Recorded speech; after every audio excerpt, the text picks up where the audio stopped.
এই কিপটে জামাই, এতদিন ধরে গোসল করিস না কেন? আমি গোসল করব না, তোর এতে কি? তোরেতে কি, তুই এমন করছিস কেন? আমাকে কিছু একটা করতে হবে, নইলে এ মানুষ গোসলই করবে না। বাবা, তোমার জামাই অনেক দিন গোসল করে না, একটা বুদ্ধি বলো। হালকো ভাই, তোমার বউ পুকুরে পড়ে গেছে। কি পুকুরে?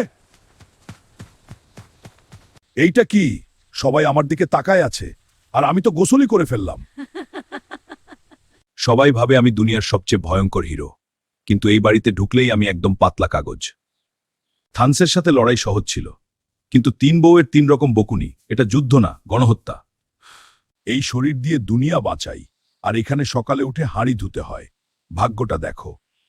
এই শোনো, এত শক্তি থাকলে কি হবে? বাজারে যেতে বলছি, উড়ে যেতে না।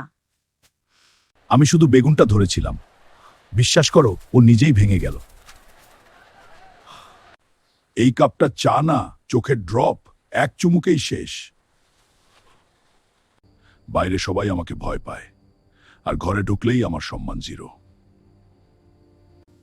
বিশ্ব বাঁচানো কঠিন না, সংসার টিকিয়ে রাখা ওটাই আসল সুপার পাওয়ার।